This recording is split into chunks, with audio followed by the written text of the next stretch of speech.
Nah, tentu sobat semua pengen tahu kan, pengen bisa nanam di rumah yang seperti ini. Ini ada yang tahu ini benih apa? Sawi. Nah, ini sawi ya. Ini benih sawi. Ini sudah siap konsumsi sobat. Dan ini puncak-puncaknya kita sawi ini semua kalau mau merasakan khas original sawi ya pada umur microgreens ini.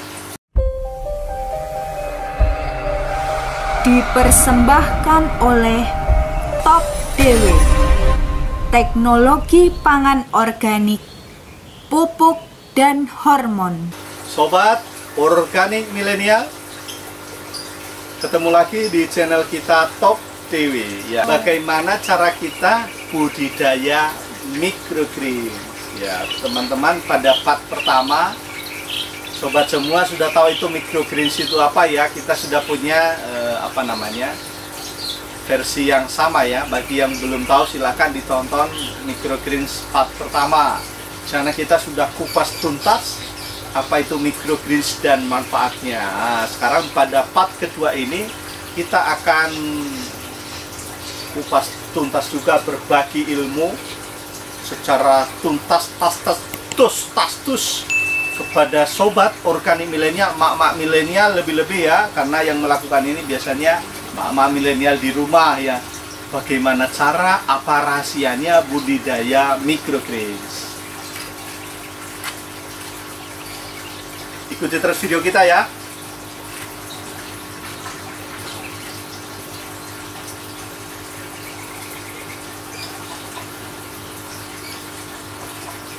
Oke. Sobat organik milenial, ibu-ibu, mak-mak milenial, mas-mas, mbak-mbak, ya, bapak-bapak, kakek-kakek, nenek-nenek yang milenial, pada part kedua ini kita akan berbagi ilmu, berbagi pengalaman bagaimana kita budidaya microgreens. Nah, tentu sobat semua pengen tahu kan, pengen bisa nanam di rumah yang seperti ini. Ini ada yang tahu ini benih apa? Sawi. Nah, ini sawi ya. Ini benih sawi. Ini sudah siap konsumsi sobat. Dan ini puncak-puncaknya kita sawi ini semua kalau mau merasakan khas original sawi ya pada umur microgreens ini, tidak ada langunya, nggak ada pahitnya, semuanya di sini bagus, enak. Ya, ini sawi. Lalu ada yang tahu ini apa? Bayam hijau. Ya, ini bayam hijau. Ini juga untuk dikonsumsi sobat. Ini makanan mewah, makanan istimewa. Biasanya sobat, olahan-olahan microgreens ini adanya di hotel bintang 5 ya. Jadi kalau sobat sering ke hotel bintang 5 yang biasanya ada orang barat-barat ya, itu biasanya ada hidangan seperti ini. Mungkin pada saat sarapan pagi atau makan siangnya. Maka kalau ini langsung diserbu aja sobat, kalau ini menemukan ini makanan luar biasa. Khasiatnya luar biasa sobat. Bukan obat, tetapi bisa membebaskan kita dari obat. Saya sudah ngalami sendiri. Saya setuju bahwa makanan itu bukan obat, tetapi bisa membuat kita tidak konsumsi obat dengan makan makanan yang sehat. Tidak perlu obat. We don't need a medicine if we consume superfood ya. Oke, we are going to continue. Kita lanjut sobat. Apa tadi? Kita belajar budidaya microgreens. Ada beberapa hal yang sebelum kita budidaya microgreens ini yang harus kita pahami bersama sobat. Oke, bagi yang baru datang di channel Top Dewe ini, kita informasikan bahwa channel Top Dewe ini berisi tentang teknologi organik milenial ya. Berisi tentang aquaponik, microgreens termasuk seperti ini tadi, konten-konten seperti ini, dan juga organik SNI. Kita sudah menyampaikan beberapa mengenai ini, mengelola sampah. Besok kita akan menggali kupas tuntas tentang organik SNI secara menyeluruh, mungkin 1 sampai 13 part atau 20 part nanti ya, selanjutnya kontennya ya sobat ya. Bagi yang tertarik dengan tema ini silahkan di share, di like, komen di bawah ya. dan juga di subscribe, klik tombol loncengnya. Oke. Terima kasih sobat. Pertama mungkin kita mengenal dulu apa saja yang kita butuhkan untuk budidaya microgreens di rumah. Jadi ini kegiatan yang budidaya microgreens ini kegiatan yang bisa dilakukan di lahan yang sempit. Kita hanya punya kulkas, atasnya masih kosong, kita bisa budidaya microgreens. Kita punya laci, meja di rumah, kita bisa budidaya microgreens. Kita punya rak-rak, kita juga bisa budidaya microgreens.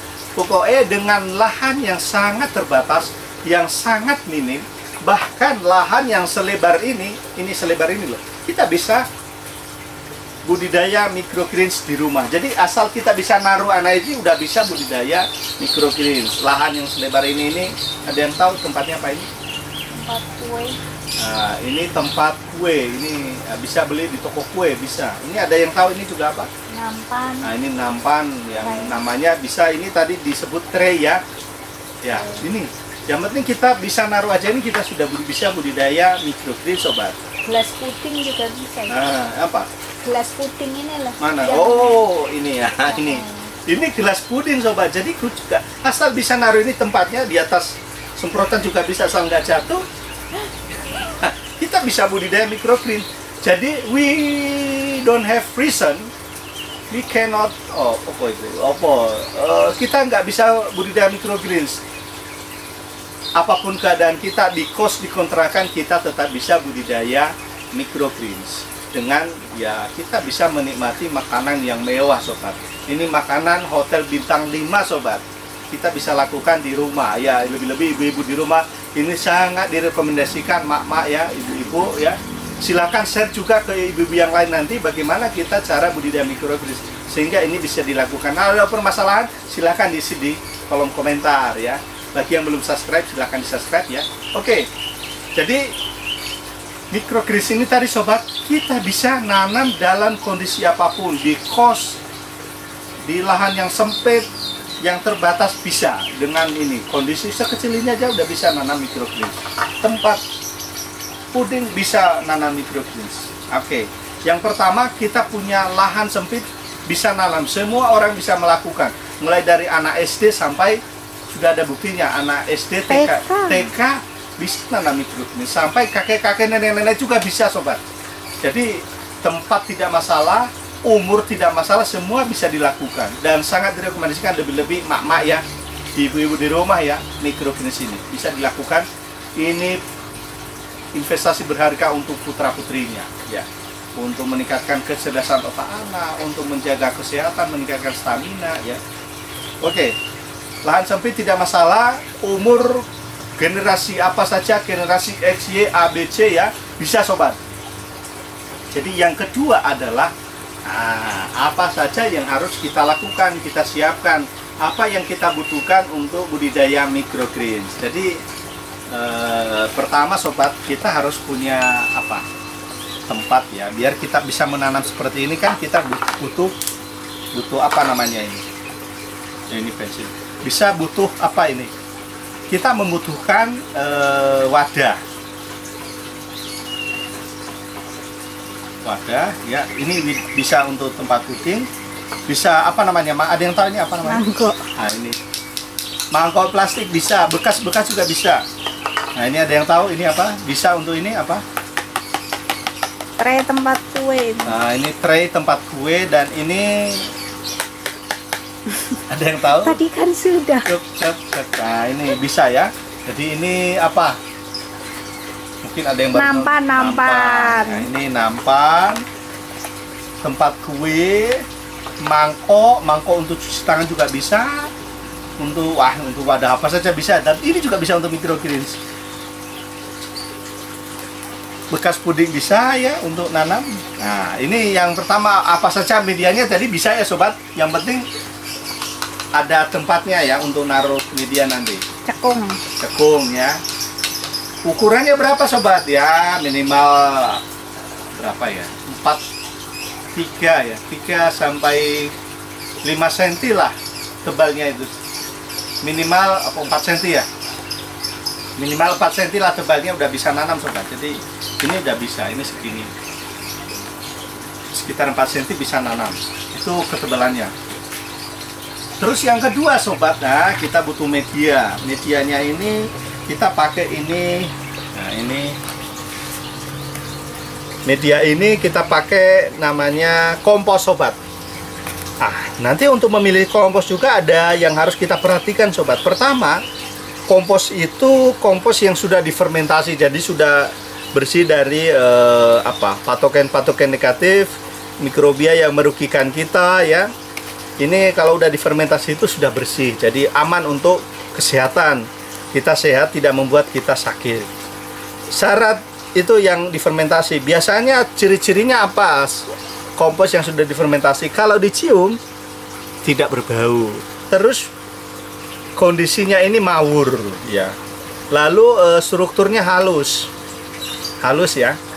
Jadi nggak kasar, struktur tidak berbau. Strukturnya halus ya.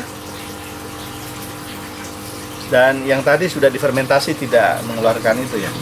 Itu kita butuh kompos. Kita alirannya kompos sobat. Ada yang pakai rock wool, tapi kalau kita tidak merekomendasi karena Top Dewi ini adalah basisnya ramah lingkungan dan organik.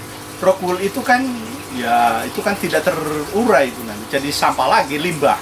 Maka kita hanya menggunakan merekomendasikan kompos yang sudah difermentasi, ciri-cirinya tidak berbau dan strukturnya halus ya, supaya nanti mudah menumbuhkan benihnya. Itu sebetulnya ada yang direkomendasi lain, misalnya dibuat lempengan sabut kelapa itu loh, bisa, tapi di Indonesia belum ada ya. Itu sebetulnya recommended ya, itu sehat lah, alami. Sabut kelapa dibuat lempengan itu bisa juga, yang kita lihat dari luar ya sudah dilakukan. Terus yang syarat yang alat ya, ini media tadi, lalu alatnya kita butuh alat semprotan. Alat semprotan ini untuk nyemprot. Ini kita bisa sih ambil air langsung nyiram, tapi karena ini kondisinya kecil, kita harus membuat air itu halus, karena ini kan benih yang sangat kecil ya, supaya kita ketika menyiram itu tidak merusak benihnya. Jadi halus. Maka kita butuh sprayer yang bisa menghaluskan air itu, sehingga ketika disiramkan itu dia kecil, tidak seperti selang. Kalau selang itu kan besar sekali, nanti kalau disiram gini tanamannya rusak semua. Maka kita butuh alat sprayer. Ini bisa pakai yang seperti ini, alat yang ada ada mana ya, yang kayak gini juga bisa sobat, yang penting halus. Itu aja mungkin yang peralatan yang kita butuhkan. Dan yang tidak kalah penting adalah supaya ada microgreensnya, kita butuh ini, benih ini yang kita butuhkan ya. Ini kita punya stok sekarang. Ini ada stok ya. Kita punya ini bayam. Ini benih bayam. Terus ya bayam ya. Ini pakcoy sawi ya. Mungkin ini sawi apa namanya? Cesim ya. Kita butuh benih ya. Bayam merah. Dan ada bayam merah juga ya. Oke, benih yang kita bisa temukan, benih yang ini yang nanti untuk menumbuhkan microgreens.